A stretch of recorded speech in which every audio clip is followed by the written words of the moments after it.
ng HAG na Bohol at ni Mayor Benjamin Magalong ng Baguio City na ang pagbagawa ng budget natin ang napakalaking source ng korupsyon. Sapagkat Yun. pagka makikita ng ating mamamayan, mayroong mga proyekto na minsan ay 3 beses, 5 beses pinopondohan. Iisang proyekto. Una sa lahat, maligayang kaarawan na Atty. Vic Rodriguez. Sa mga hindi pa nakapag-greet sa kanya, i-comment nyo na ho dyan sa baba. Rekta na ho tayo dyan sa nangyayaring hearing dyan sa House of Representatives. Ito ho talagang si Mang Dan. O gusto pa ho niyang bumawi. Gusto ho niyang bumawi doon sa mga kapalpakan na pinagagawa niya sa iba't ibang mga hearing dyan sa House of Representatives. Ang problema kasi dito, Mang Dan, sumobra ho kayo. Lahat ng katarandaduan ginawa nyo sa mga iba't ibang committee dyan sa House of Representatives. At kung inaakala nyo, ang mga pagtatanong nyo na yan sa Committee on Legislative Franchise, pag-uusapan ho nila dito, presyo ng kuryente. No? Kung inaakala mo na mariridim mo ang sarili mo sa mga kapalpakan na ginawa mo sa TWADCOM, hindi mo magagawa yan dahil alam naman ho ng sambayan ng Pilipino na ngayong mga panahon na to, itong si Dan Fernandez, lagapak ang survey niya dyan sa Laguna. Pero bago ang lahat ng yan mga kababayan, kung bago lang ko kayo sa PH Update, magpapasko na. December 23 na ho ngayon, palakpakan, maligayang Pasko. Lalong-lalo na dun sa mga kababayan ho nating OFW. Maraming salamat to sa pagsuporta nyo sa PH Update sa pagsama. Ngayong 2024, patapos na ho 2024, magsama-sama pa rin ho tayo sa 2025 at sa mga susunod pang panahon. Eto na ho mga kababayan, umpisahan ho natin ang ating talakayan dito sa pinaka-latest na survey na ilinabas ng Okta Research. Okta Research! Yan ang nga po sinasabi natin. Ano nangyayari sa... Again mga kababayan, focus lang ho tayo sa ano natin. Basta ang mga number 1 lagi sa survey na ikinakandak natin, Congressman Rodante Marcoleta, Senator Bongo, Senator Bato de la Rosa, Atty. Vic Rodriguez. Yan yung mga number 1 Itong mga kababayan, mind conditioning yan. Mind conditioning, kinukondisyon ho nila yung utak ng sambay ng Pilipino para pagka nakaharap na nila yung kanilang mga di pala, kala ko balota, hindi pera. Ako, kunin nyo ang pera pero huwag nyo ho silang iboto. Okay? Nauna ho, ito si Erwin. Saan ho ba kayo nagsisurvey? Bentulpo, Tito Soto. O yun, yan talaga ang dapat nga number 1 yan si Senator Bongo Etong si Revilla, basura ho yan. Pia Cayetano, kumbantot yan. Sino ba? Lacson. Maganda na ata bigayan. Parang masagana ang Pasko dyan sa Okta Research. Amy Marcos, Manny Pacquiao, Lito Lapid, Tolentino, Benhur Abalos, Abi Binay, Camille Villar, Willie Revillame, Gringo Honasan, Sen Bato, Kiko Pangilinan. Eto ang tanong ho natin dyan mga kababayan. Kung papipiliin ho kayo, sino iboboto nyo? Kiko Pangilinan o Congressman Rodante Marcoleta? Dahil ho yan sa pinaka-latest na ilinabas na survey ng Okta Research. Ayan hong katanungan na yan. Lalagay na ulit natin siya sa number 12. Itong si Kong Dante, mantakin nyo, nangunguna pa itong si Kiko Matching. Kay Congressman Rodante Marcoleta, anong klaseng salamangka na naman ba ang ginawa ng Okta Research dito sa survey na to? Rekta ho tayo. Comment nyo sa baba kung sino pipili nyo. Kong Marcoleta o etong si Kiko Pangilinan. Anak ng to ko, ito ibang klase talaga to. Mag-ano na ako? PH Research. PH Research. Nilalagay nyo lang kayo dyan sa Okta yung magagandang magbigay. Yung mayayaman, kaaga-aga, tinitrigger nyo ako. Ang babastos nyo Pagka mapera, kagaya nitong si Lito Lapid, nakita nyo naman yung mga banner nitong si Benhur Abalos. Nung isang araw na lumuwas tayo, talagang nakabandere malalaking billboard. Bawat kanto, merong mukha ni Abalos. Ano bang ginawa ni Abalos? Winasa kanya, nagukay siya ng kung ano-ano sa KOJC. Pinahirapan niyo yung mga miyembro ng KOJC nung DILG secretary siya. Anak ng tokwa. Paano siya nasama dyan sa top 12 na yan? Paano nasama yan si Benhur Abalos na yan? Kasi marami siyang pera, yun ho yun. Eto na, rekta ho tayo dito kay ano. Tapos punta ho tayo kay DJ Chacha mamaya. Naku, matindi ho yung pag-uusapan dyan kay DJ Chacha. Rekta ho muna tayo dito kay Mang Dan. Ito ho kasing si Mang Dan, pinipili niyang bago matapos ang taon na to, kailangan na maibalik ang tiwala ng mga Lagunenyo sa akin. Ganun ba tawag sa mga Tagalog? Mga Tagalog na sa akin. Makita nila na may malasakit talaga ako. Loko-loko. Hindi mo na mababawi yun.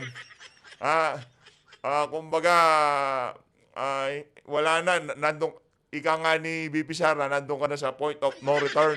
Para dun sa mga Tagaloguna, kung ano man nasasabihin nitong unggoy na to, huwag ko kayo maniwala. Yung mga ano na nito, kargado lahat yan. Yung pagtakbo niya na yan sa Laguna, baka utos man ni Tamba sa kanya. Ito, utos ni boss yan, utos ni boss. Game.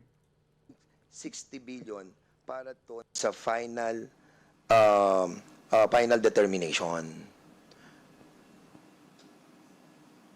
Let me confirm those numbers, Mr. Chair. Yun sa building blocks po kasi yung... Yes, kasi meron. kung itong partial initial determination was 173.41 billion. So ngayon, ang tanong ko, anong pinagbabasihan ng desisyon noong pagtaas ng almost 23 billion, citing that those project was considered spent, na parang sinasabi natin na ano na yan, kasama na yan sa computation. Don't you think that this is wrong and highly immoral na hindi pa nagagawa yung mga project, hindi pa siya nako-consume, hindi pa siya napapatunayang efficient, binabayaran na siya ng taong bayan? Pambihira ho talaga itong si Mandan. Ang matindi dito, yung AKAP, wala pang napapatunayan, pero binabayaran na ng sambayan ng Pilipino. Kung yung lohika mo pala dyan sa pinag-uusapan na yan, i-apply natin sa AKAP, dapat ho pala mag-dry run ho muna tayo, hindi yung 1 billion pinamimigay natin sa loob ng 1 araw. Yun po yung main difference po namin ng majority, Mr. Correct. Chair. As far as the minority is concerned, only the capex amounts that resulted in actual assets. Hindi pa po kasi mo siya mabubook talaga as assets unless Correct. buo na po yung project. So, that's our stand. Yes. And the Maya. majority po, the stand of the majority, at least in the draft final determination, is that basta nagastosan na ni NGCP, pwede na po niya Hindi pa pwede yun, i-recover. Mr. Chairman. Hindi pa pwedeng nagastosan na ng NGCP yung proyekto na hindi naman natin nagagamit yung pinoproduce nilang energy, kinakarga na ng taong bayan. Saan ka naman nakakita na ang tollway ginagawa, pero binabayaran ng tao? Tollway ho yan, That is tollway, absurd. That is highly immoral. Did the NGCP applied for this application? I mean, have they applied that these projects that are not yet used and useful be considered as part of the RAB? Actually, Mr. Chair, yes, they did. In fact, the total value for CAPEX applied for by NGCP was 214.6 billion pesos. Okay, NGC, why did you apply for this project that are not yet used and useful? There is a universal application that all regulated entity must not charge the consumer with the properties or assets that are not yet used and useful or consumed or not have been found to be efficient yet. Mr. Chair, begging your indulgence po for the explanation. Yes, go Actually, historically, thank you, Mr. Chair. Historically po, the ERC has allowed us on an as-spent basis. Unlike po kasi an ordinary small value good that you pay before you use, these are large infrastructure capital expenditure projects po. Like an ordinary contractor po, pag nagbabayad tayo paggawa po ng bahay, hindi po yan sisingilin ng contractor at the end of the period. Attorney. Yes, Mr. You're Chair. talking If- about historical, no? Yes po. And that's the reason why we're here. Yes, we Mr. need to Chair. correct Yes, the and- wrong that was done Yes, by Mr. a Chair. public utility Yes. na katulad ng NGCP that was given the power as a concessionaire.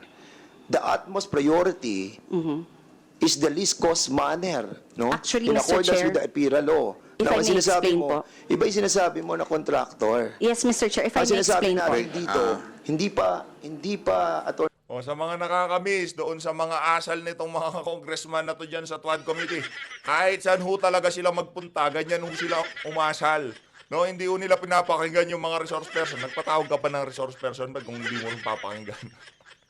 Di ba? Yan ang problema ho dyan sa mga congressman na yan. Kaya maging matalino ho tayo sa paghahalal ng mga ay sa bagay, no? Kahit sino maging congressman dyan. Lalo na pagka mukhang pera.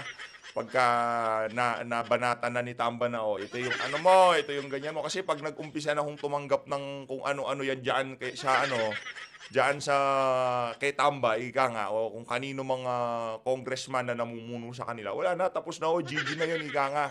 Pagka kinuha nyo na, yung kung ano man yung ibinigay ng kung sino mang ang namumuno dyan sa lugar na yan, wala na, kumbaga, kinagat nyo na ang pain. Attorney Cynthia, hindi pa tapos yung project. Yes, Mr. Chair, if I may I-charge explain. na natin sa taong bayan. If I may Naniningil explain, tayo. And that's the Mr. reason, Chair. okay.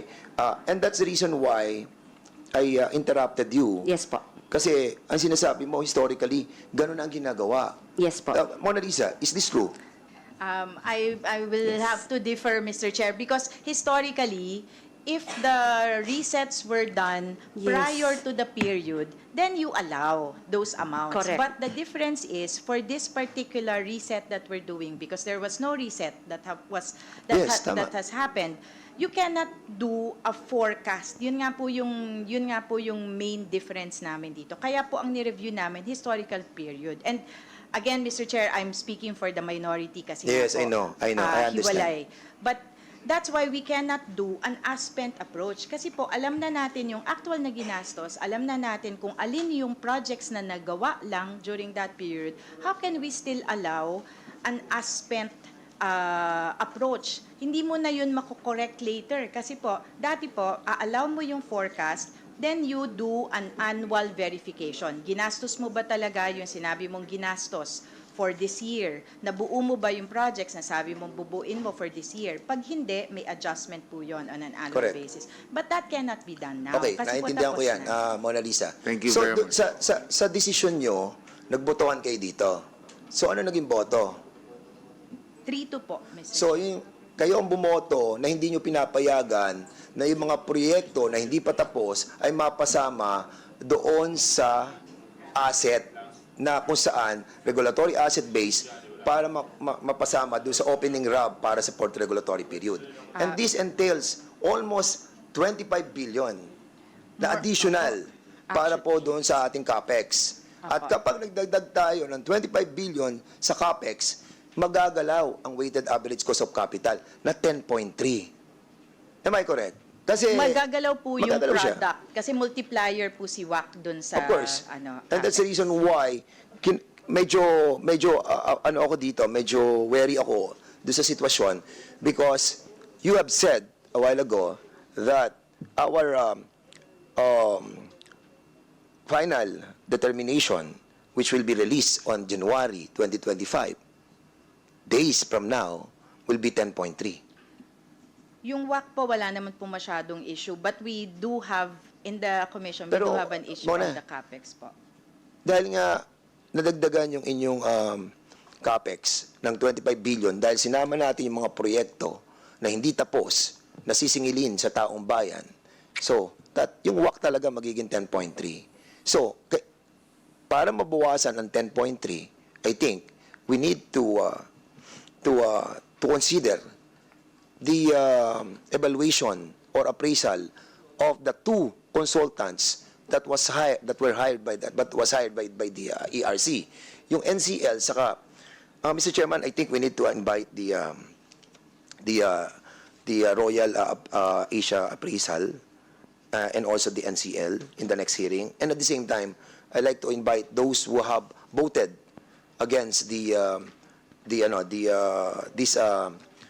measure, especially bakit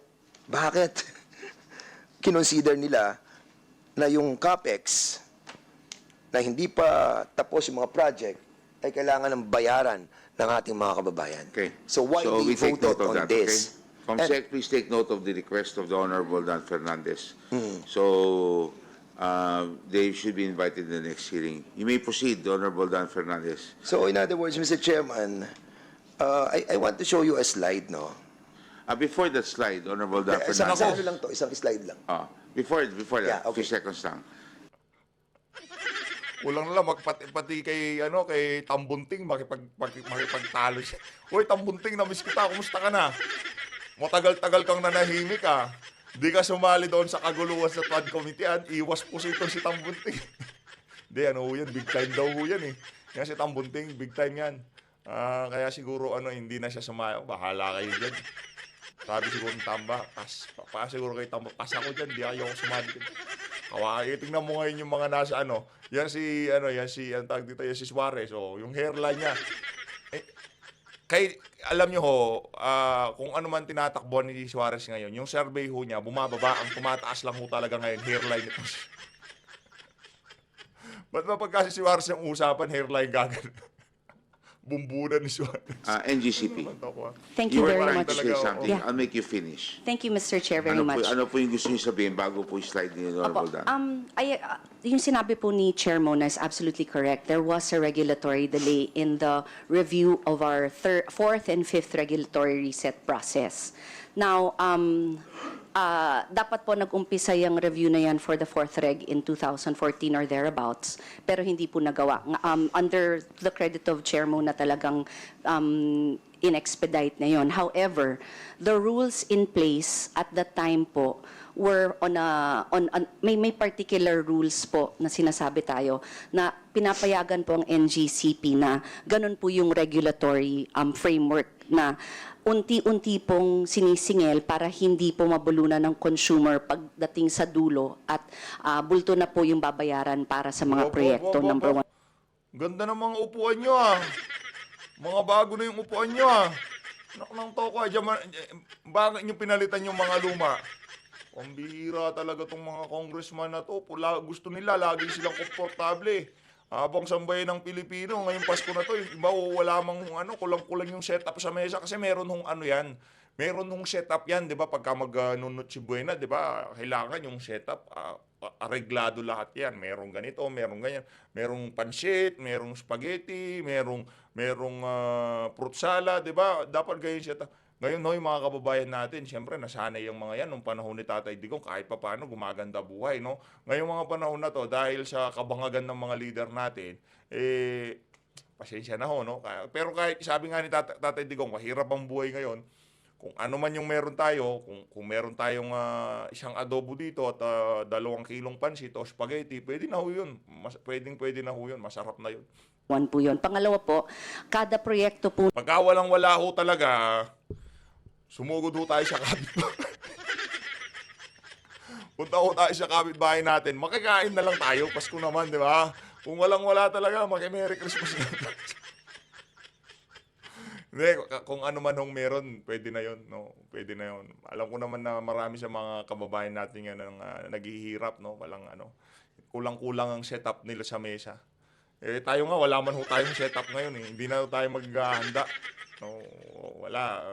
Ng buhay po namin, ina-apply po namin sa ERC at kasama po doon yung ganong klaseng framework. Pangatlo po, yung pagbabago ng mga rules na minention po ni Chair Mona, that's a rule-setting issue. That was done after the expenditures were incurred. So, nung panahon po na patuloy ho ang trabaho ng NGCP bagamat wala ho kaming regulatory reset process. Ang sinundan ho namin yung huling approved rules na wala ho kaming choice kasi nga po hindi po naumpisahan yung pagpataw ng bagong rules. Kaya po ginamit namin yung dating rules at humingi po kami ng interim revenue scheme para ho patuloy yung trabaho ng NGCP. Kung hindi po namin ginawa yon, ang mangyayari ho, wala hong magiging magpapatakbo ho sa negosyo.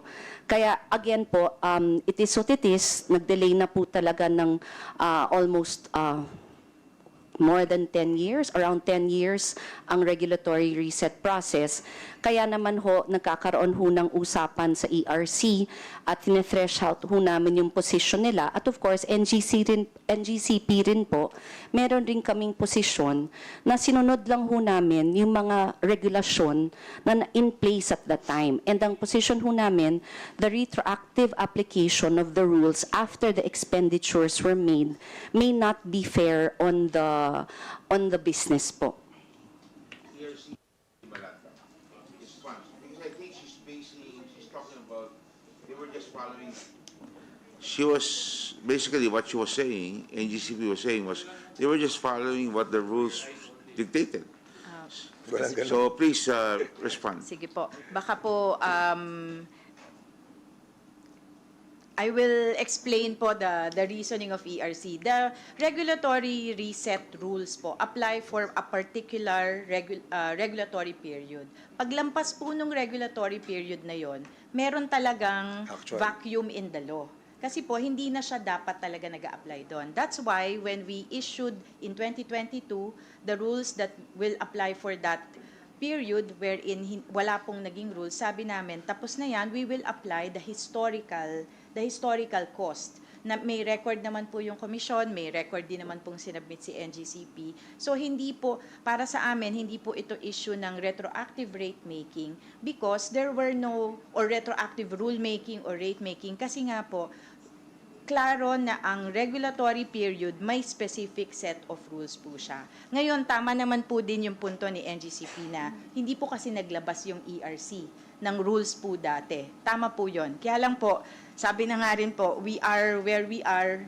kaya po gawin na lang natin kung ano po yung kaya po nating gawin ngayon. Pero dun sa punto po na sinusunod lang po yung, kahit po sundan natin yung punto nila na sinusunod lang nila yung dating rules, meron din po tayong listahan ng mga projects na dapat ay nakasama na-complete nung third RP kasi po at sinisingil na sa atin na hindi pa rin po nakompleto. So, meron din pong, siguro po, meron mang pagkukulang yung ERC, may pagkukulang din po talaga din si NGCP kasi po, meron siyang naaprubahang mga proyekto, sinisingil na sa atin, pero hindi pa rin po talaga nila, hindi pa rin po nga nasimula. Yusek Sharon Garin. Can we get Before Mr. Chair? NGCP.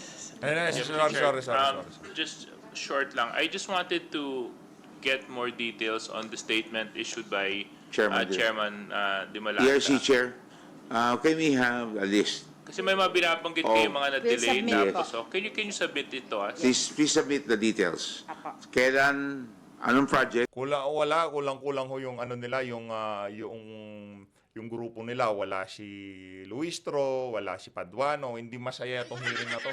Hinihintay ko lang naman na may makontempt eh. Wala naman nagko-contempt sa mga yan eh. Alis na ho tayo dyan, punta na ho tayo dito kay DJ Chacha. Ito talaga ho, ito yung kumbaga legit na talagang pinag-uusapan nila.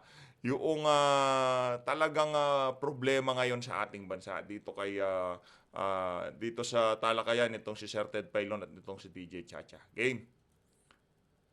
Po magsisimula itong interfaith prayer service na gagawin po ng inyong grupo dahil pa rin po na may kaugnayan nga doon po sa 2025 budget. Alas 9 ang in-announce ng ating clergy for good government. Kaya sa EDSA Shrine ay merong groups na pupunta roon. Yes, Attorney, medyo nagkakaroon lang po tayo ng problema no dito po sa ating linya. Oo, ulitin lang po natin. 9 a.m. nga po ito magsisimula. Kasama niyo po yung grupong Clergy for Good Governance. Bukod po sa kanila, sino pa pong grupo ang mga kasama ninyo? Actually, ito initiated din na ito ng clergy and then involve ang maraming sektor kasama na sa mga among the military retired ay yung galing sa Armed Forces of the Philippines, sa Philippine National Police, yung ilang military and uniformed personnel pa na involved. Nandiyan din ang UP Vanguard, ang professional sector. Actually, yung sa 6 pa lang 6 na sectors na yun kasama rin ang religious. So we're expecting how many people mamaya po ang magsasama-sama para po sa gagawing interfaith prayer service? Well, I am not really sure kung ilan ang darating kasi yung iba ay merong mga open invitation. Kaya mas marami silang alam. Opo. At, Makikita oo. Mamaya abangan po natin yan kung gaano kadaming tao. And this is open for the public, para sa publiko na nakikiisa po sa ipinaglalaban ninyo tungkol pa rin sa 2025 budget. Sabihin lang natin, Attorney, ano nga po ba ang layunin mamaya nitong interfaith prayer na gagawin ninyo kasama yung iba't ibang grupo? Well, of course, interfaith prayer yan, siguro the best na masasabi natin enlightenment yan sa parte ng ating mga politiko. Sana mabigyan sila ng liwanag ng kaisipan upang makita nila na ang dapat mauna ay ang kapakanan ng bayan at hindi ang kanilang mga personal na ambisyon. Sa grupo po ninyo, sa panig ng inyong grupo na 6, ano po masasabi nyo dito sa pagtapyas sa ilang ahensya, mga importanteng ahensya ng gobyerno sa 2025 budget at sa napakalaking dagdag sa DPWH na umabot nga po sa 289 billion pesos? Well, actually, sa mga hindi nakakaalam, ang ating budgetary process, nakita natin ito noong ipaliwanag ni Mayor Joseph Ranyola ng Hagna Bohol at ni Mayor Benjamin Magalong ng Baguio City na ang pagbagawa ng budget natin ang napakalaking source ng korupsyon.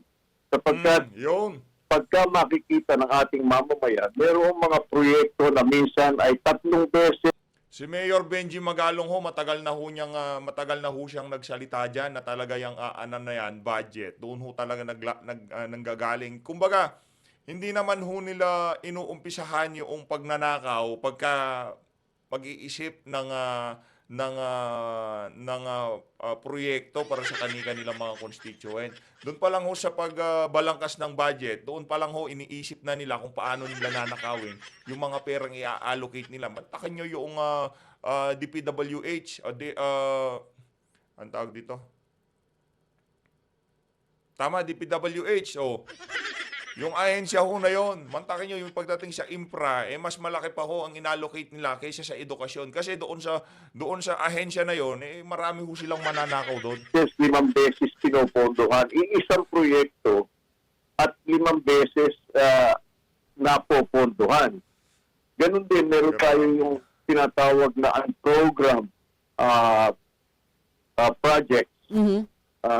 Yung wala pang pondo na pinipilit pondohan sapagkat yan ang gagaling ang pork barrel Yung kanilang, pagka nakuha nila yung pera na ilagay dyan sa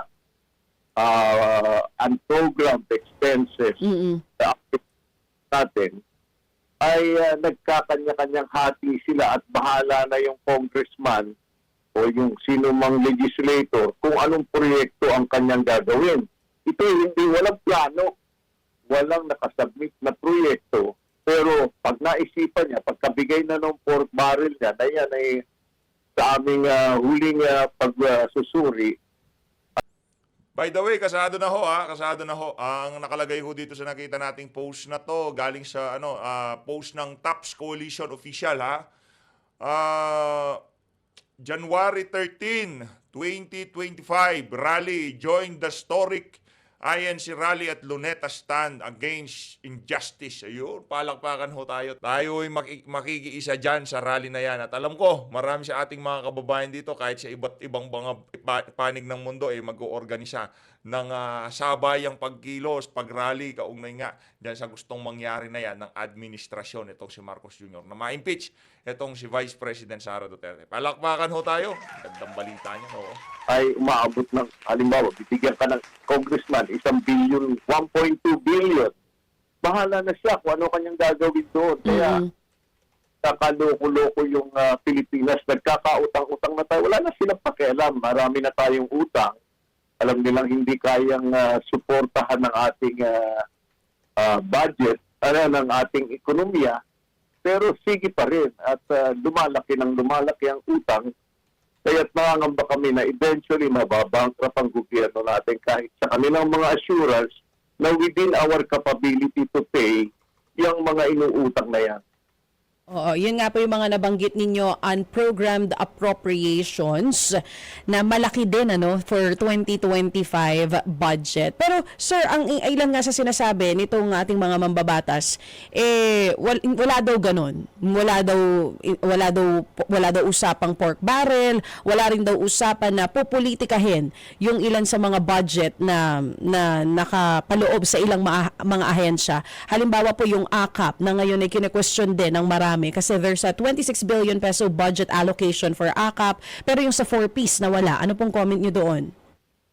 Well, actually, ang sinasabi nila, bakit sila ang namimigay ng pera Parang kanila yung pera na pinamimigay sa kung sino-sino. Hindi naman masama yung bigyan ng ating mga kababayan dahil marami naman talaga nangangailangan Pero ang dapat, pagdaan niya sa ating executive branch, hindi yung ang ating mga mambabatas ay tulad ng tawag sa kanila, mambabatas. Gagawa lang sila ng batas, hindi yung sila yung nakikialam mismo doon sa pera ng gobyerno, parang kanila na Mambubutas yung mga yan. Madaming binubutasan yan. Maraming mga bet kayang mga yan. Kaya dapat tawag natin yan mga mambubutas. No? Hindi. Dinadaan naman sa DSWD. Ito naman si Atty.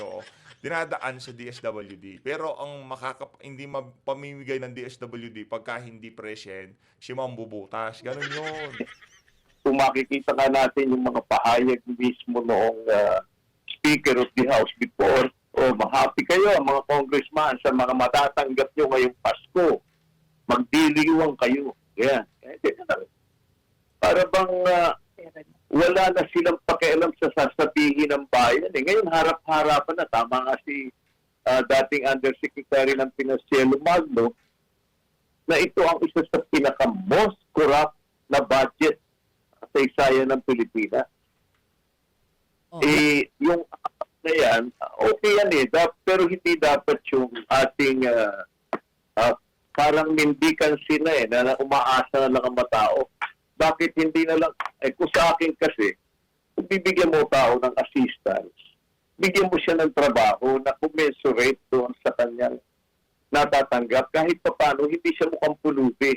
Siguro, pwede mo nga siyang pagbantayin ng mga ilog para doon sa mga nagkakalat ng basura sa ilog, parang traffic aid. Meron tayo dapat di ba? Oo. And wag nating ialis din yung fact na hanggang ngayon nga hindi pa rin maayos yung listahan nito ng mga bigayan ng ayuda. Ang dami pa rin nagrereklamo, attorney, na yung mga listahan do sa iba't ibang mga lugar, nasa patronage politics pa rin, palakasan. Depende kung kanino close kay Kap.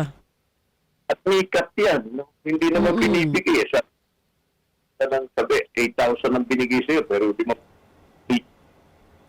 gano'n. Oo, medyo napuputol-putol lang kayo doon, Attorney Mariano. Pero last time nga po na nagpunta ang grupo ni na Professor Shelo Magno sa Menjola, and sinasabi nga ni Profesora na ang tagal na simula nung huli siyang pumunta dyan sa Menjola, but this time hindi niya na napigilan dahil dito sa 2025 budget na mayroon tayo.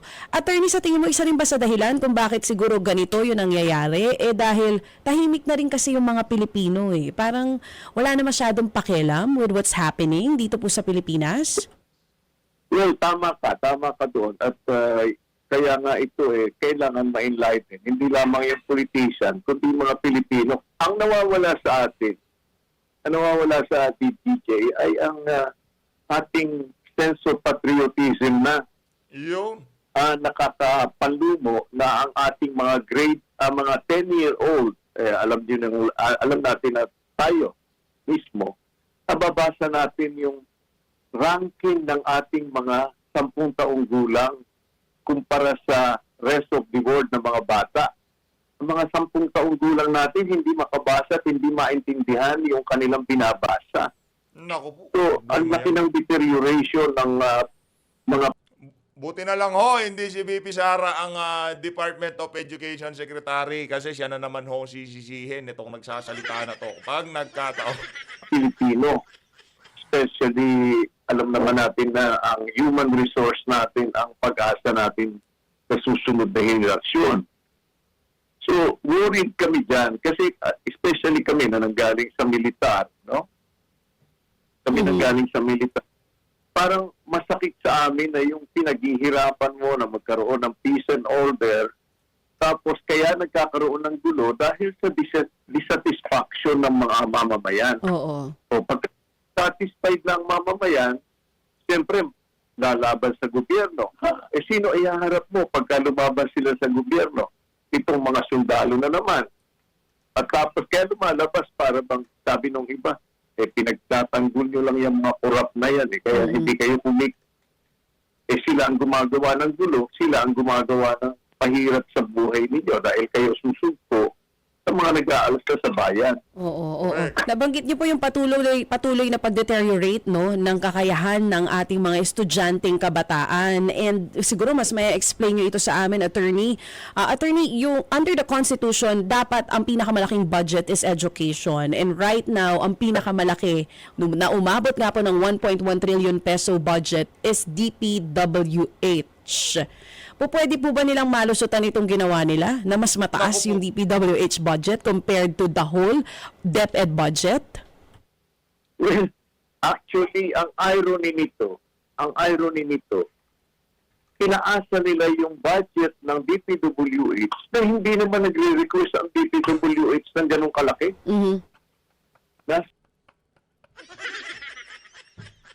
Hindi nangingi ng budget, no? Meron kang 5 anak. Yung dalawa nagmamakaawa na kailangan namin ng pera, kailangan namin. Yung anak mo na lumalangoy na sa pera, hindi na nanghihingi ng pera, siya pa binibigay. Anak mo to ba? Meron yung mga congressman talaga na to, merong saltik sa totoo. Sa 800 billion lang yata yung request ng DPWH, ginawa nila lang 1.1 trillion. So, ano ang mangyayari sa atin? Wala akong duda na mahusay ang ating DPWH Secretary, si Manuel Duluan, sapagkat nagkasama kami niya nung martial law sa Public Works. At mahusay yan si Secmani. Ang problema natin ay yung mga congressman kasi natin, bukod sa dinadagdagan nila yung budget para sa kanila, sila na rin ang mga contractor, yung iba dyan karamihan. O kung hindi man sila contractor, sila mamimili ng contractor. At bibili sila yung sinabi ni Mayor Magalong, yung mga cat eye, alam mo yung nagre-reflect pagkagabi? Yung reflector po.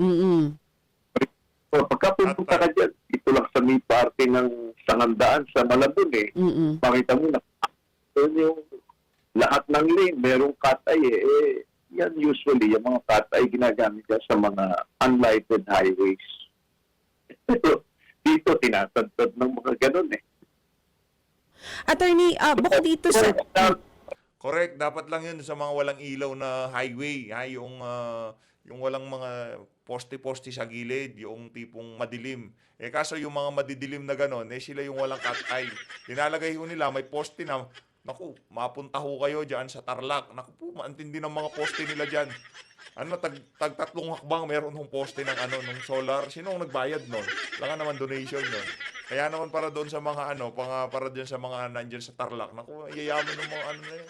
Grabe yung mga poste nila, Poste, puro ilaw ho, solar light. Hindi man yung tag 10 hakbang, hindi 3 hakbang, poste, 3. Ganun no katitindi yung korupsyon. From national level to local level, ganun ho katindi. Kasi nakikita nila kurakot yung mga nasa taas, kaya magiging kurakot na rin yung mga nasa baba. As always, maraming salamat ho sa pag-support sa PH Update. Dito na natapusin ang ating reaction video. Mag-ingat po kayo lahat. Mahalin natin Pilipinas. Maraming salamat ho mga kababayan.